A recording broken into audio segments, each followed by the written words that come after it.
จาติว่าเป็นนามก็ลังว่าบลอนเขียมปลาจาติว่าเป็นต้งเป็นนาบะมีแมงดาก็ลังว่ามีต้นเข้าจาติว่าเป็นเก้าไม้ใหญ่บะมีตกโตก็ลังว่ามีนกเกาเกิดเป็นคนเฮาแล้วบ่มีศีลธรรมพระเจ้าคนเท่าเปิ้นจังประมาทดูแควนขอเจริญปอนเจริญโชคเจริญชัยเจริญมั่งเจริญมี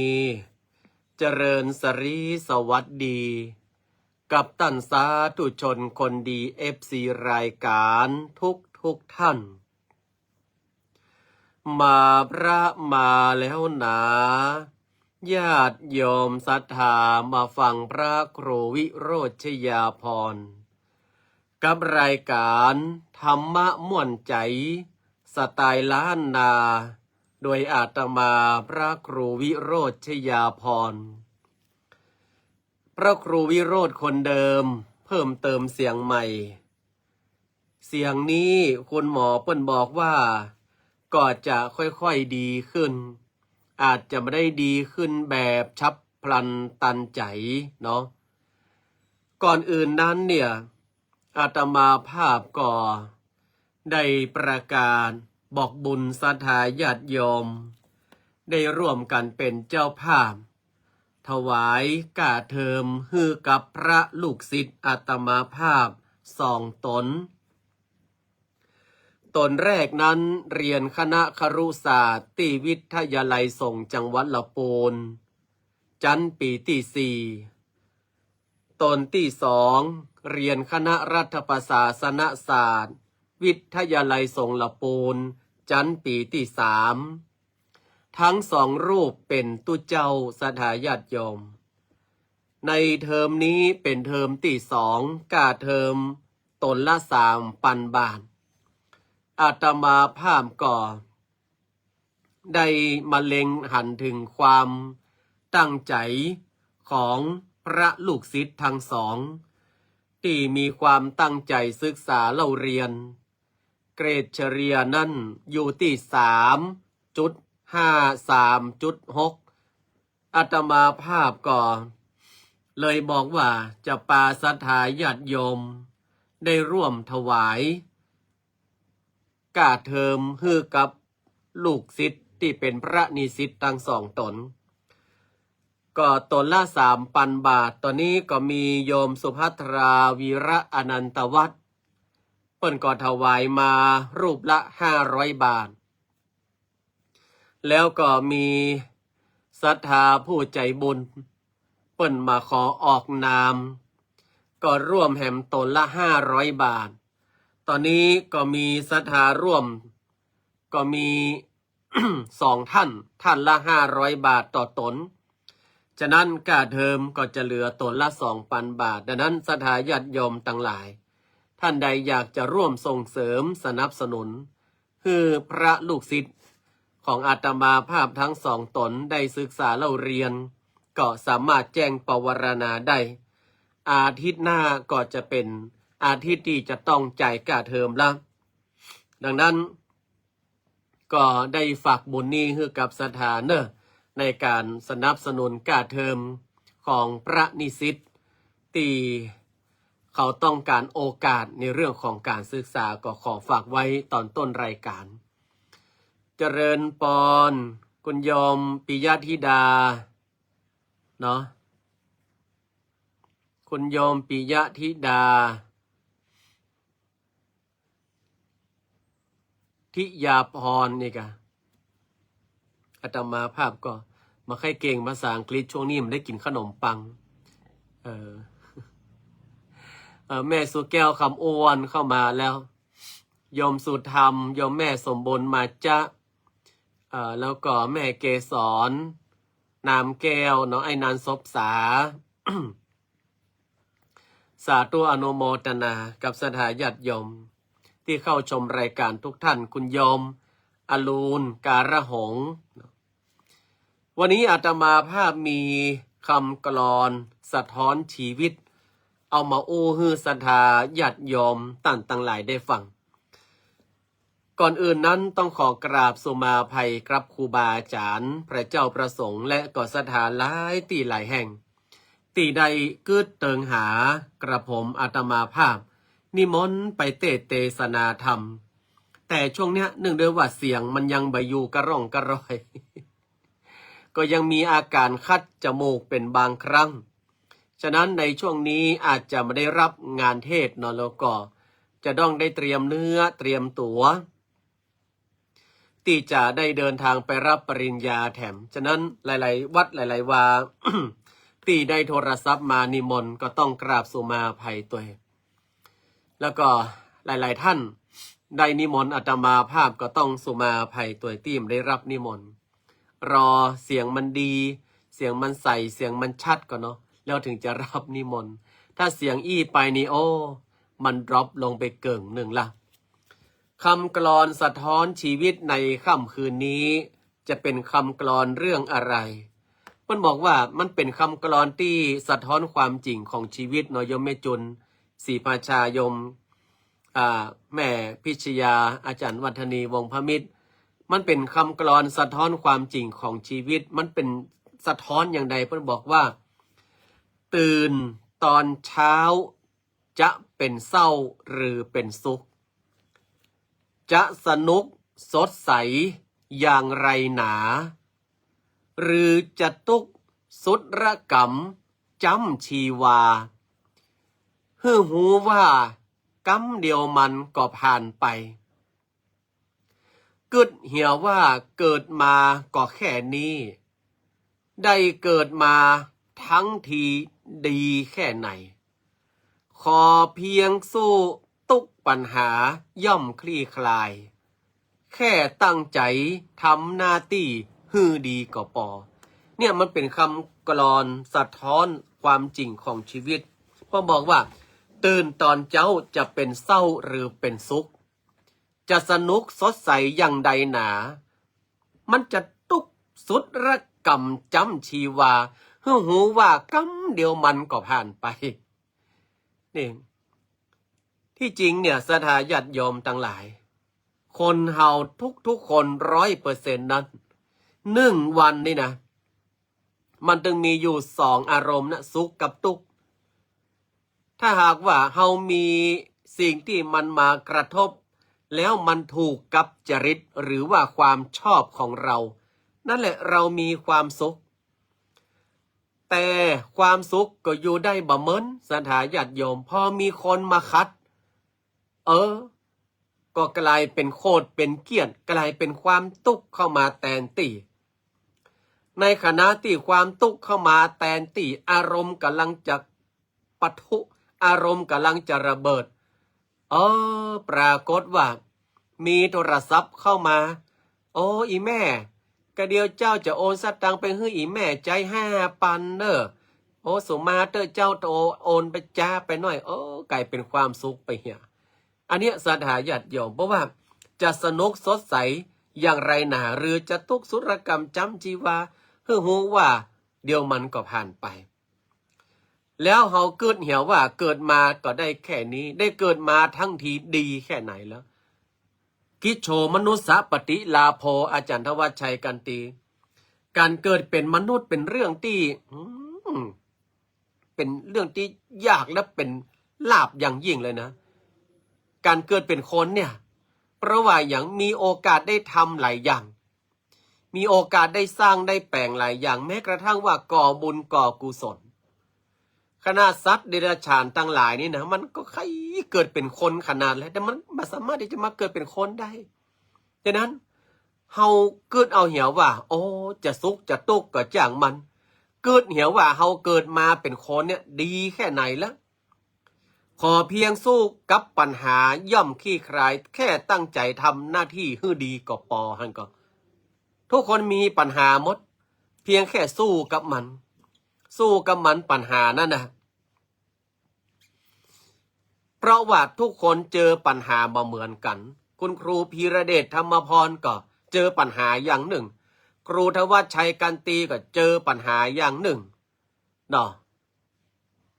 คุณบุญเรืองขันเงินก็เจอปัญหาอย่างหนึ่งพระครูวิโรจน์ก็เจอปัญหาอย่างหนึ่งทุกคนเจอปัญหาหมดเพียงแต่ว่าเฮาทำหน้าที่ของเฮาแล้วก็สู้กับปัญหานั้นอาตมาภาพตึงมั่นใจว่าโอ้ปัญหากู้ปัญหามันคลี่คลายผ่านไปได้ด้วยดีกระเวสาหลวงพ่อนะพระครูสถิตุราธรเนี่ยหลวงพ่อก็มีปัญหาของหลวงพ่อแต่หลวงพ่อนะพระครูสถิตุราธรท่านยิ้มสู้กับปัญหาไข้หัวกับปัญหานี่ปัญหากู้อย่างมันก็ผ่านไปคะแนนอย่างเดียวว่าเฮาทำหน้าที่ให้ดีที่สุดหน้าที่อย่างหน้าที่ของความเป็นมนุษย์ก็คือว่าทำดีให้ได้แล้วก็ทำได้ให้ดีถ้าเฮาทำดีมาได้เราก็ต้องเร่งทำได้ให้ดีเนาะมันต้องงงศรัทธาญาติโยมทั้งหลายเพิ่นบอกว่ามีผู้คนมากมายรายล้อมรอบเนี่ยบางคนก็ชอบไอ้นี่หรือไอ้นั่น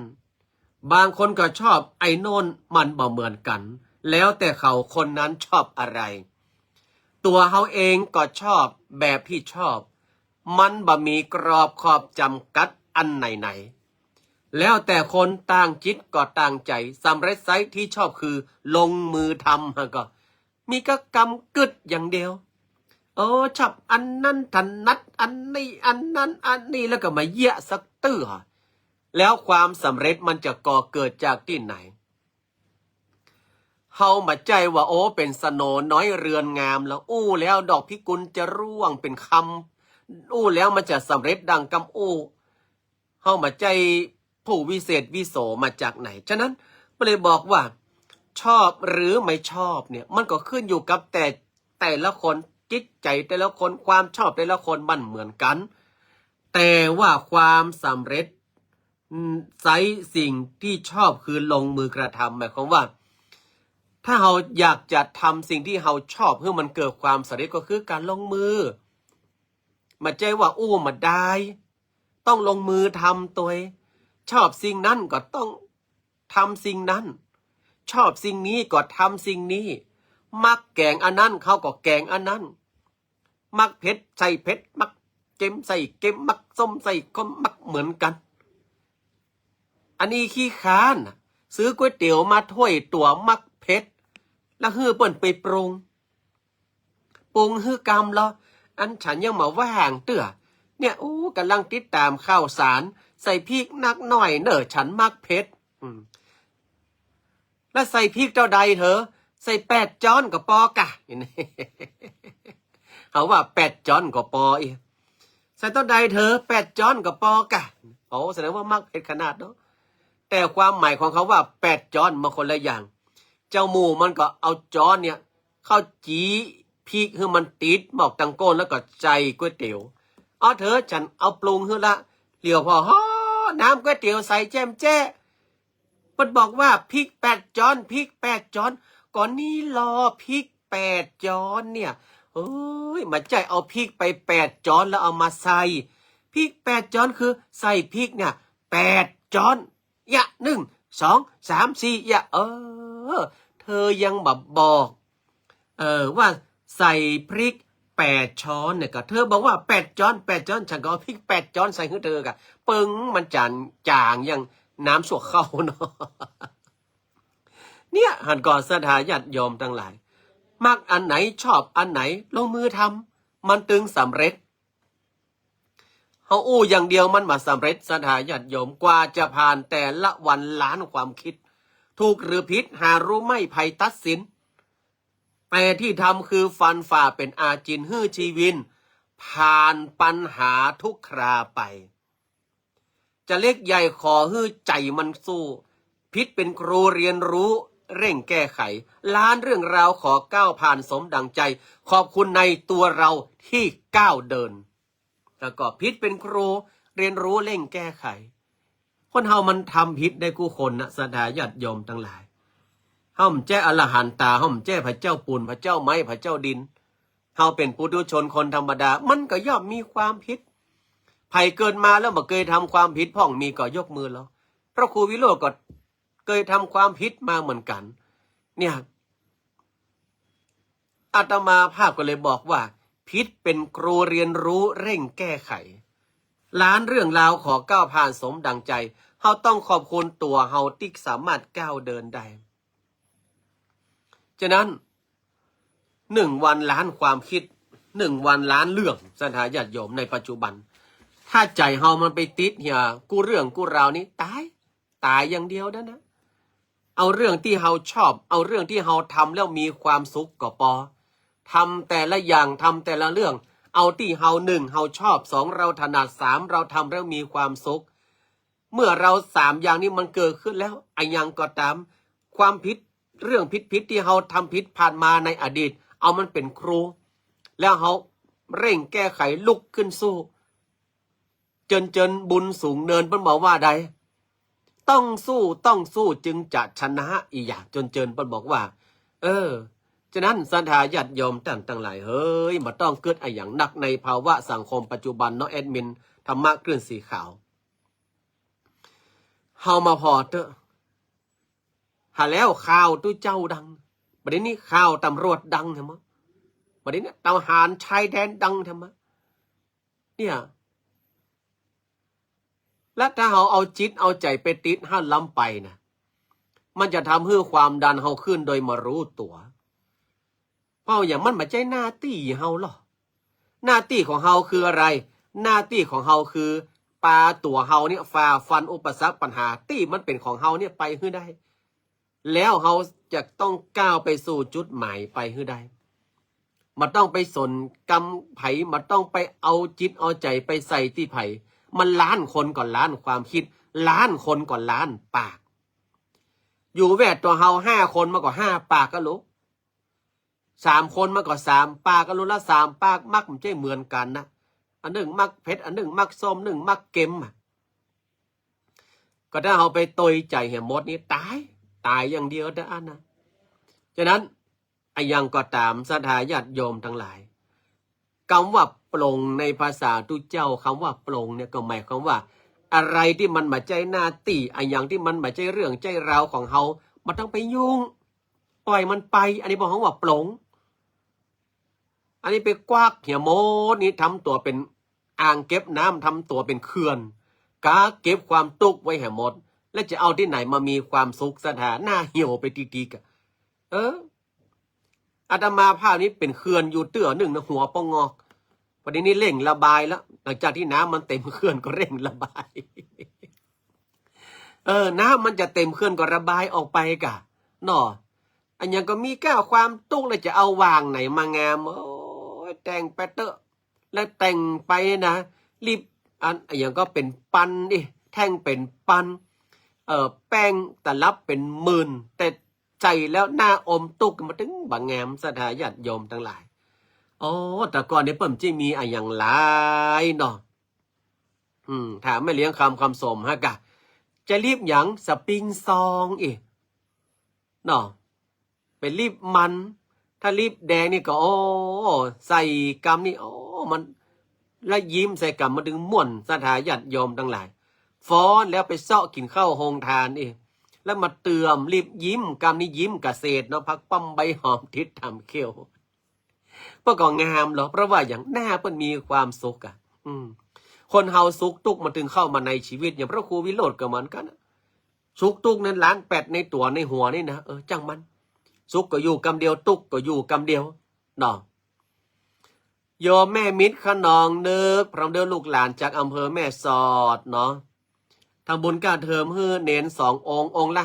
500มันก่อนองค์ละ500เนาะตอนนี้มาใช่เนเนอเป็นตู้เจ้า เป็นพระ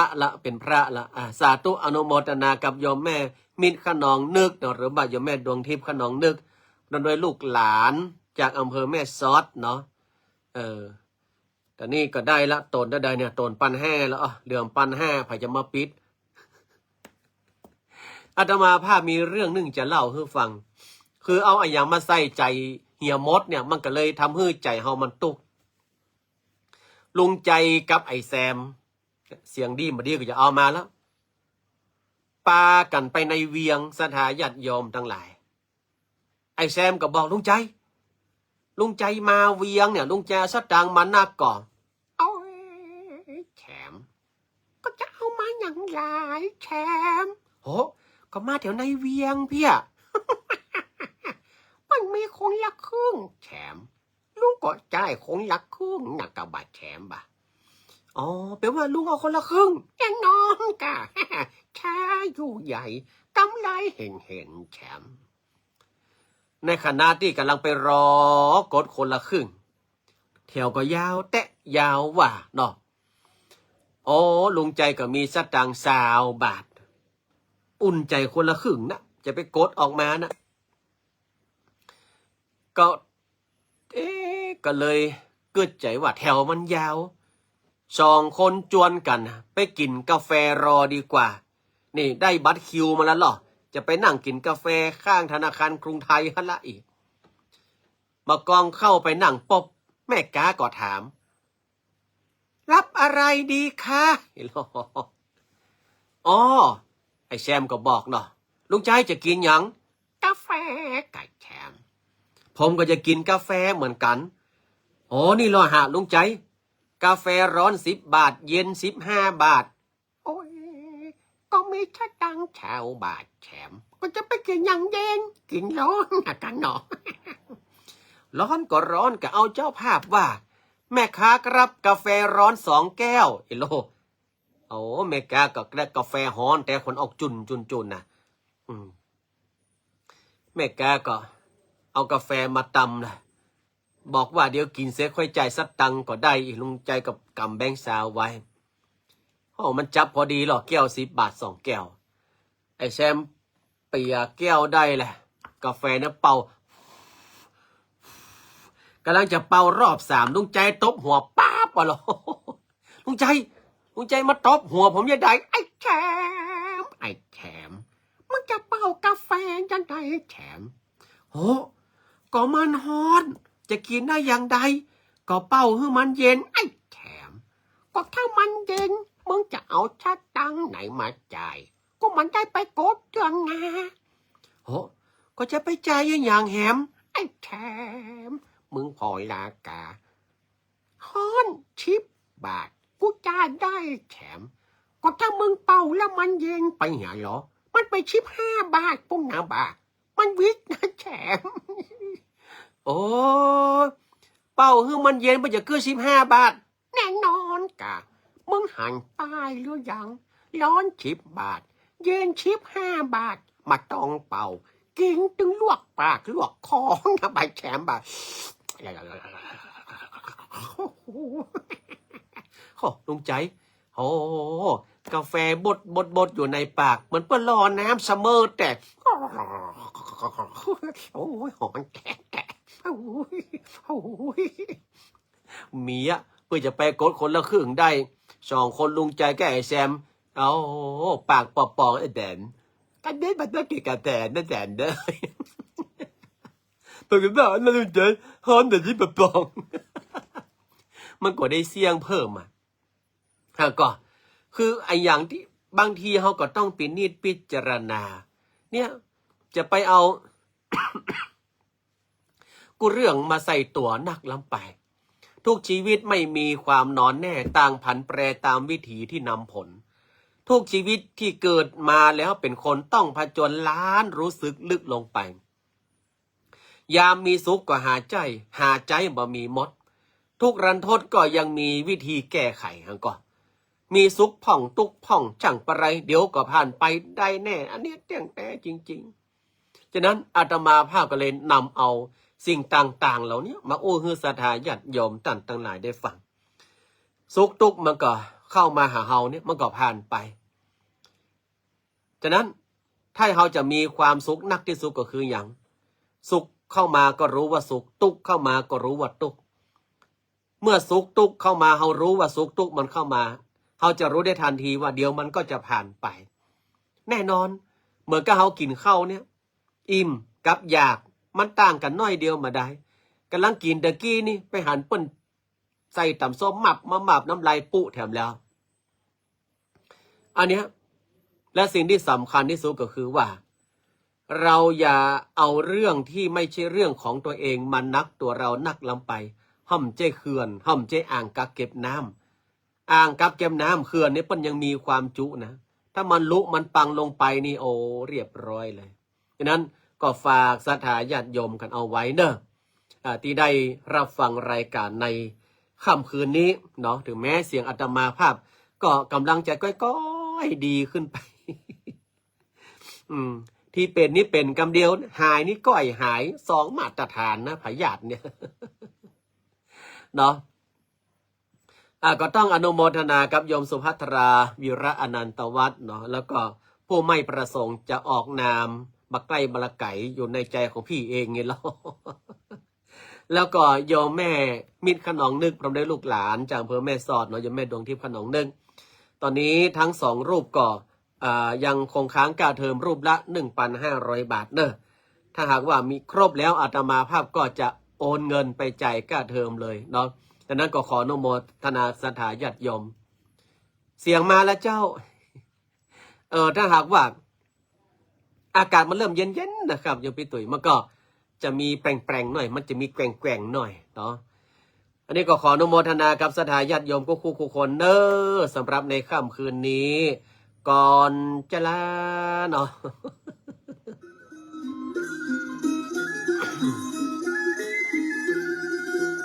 เด็กอะเสียงดีมาดีก็ยิ้มไว้ก่อนเตอะศรัทธาญาติโยม ม่วนก็กับเสียงมาม่วนก็กับเสียงเนี่ยเนาะวันนี้เขี้ยวขาวเนอะไปหาหมอเขี้ยวมาไปซ่อมเขี้ยวไปอุดฟันผุศรัทธาญาติโยมแล้วไปขูดหินปูนได้2 กิโลป่าย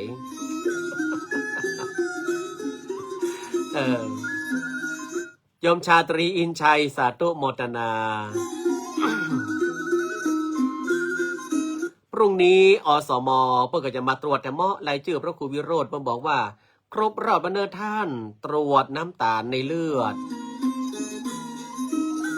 อาตมาภาพบอกว่าตรวจได้เลยน้ำตาลมามี แต่ว่ายาแก้อักเสบเพียบ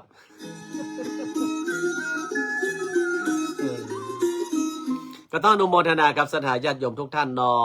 รับเป็นสุขตื่นเป็นสุขยิ้มเป็นสุขดำรงชีวิตให้เป็นสุขในแบบฉบับของเรามันต้องไปตัวไผ่เอาเฮานี่ละชอบอย่างใดแล้วมันมาตุกคนอื่นมาตุกแต่เฮาก็ทำไปเตอโชคดีราตรีสวัสดิ์111บุญรักษา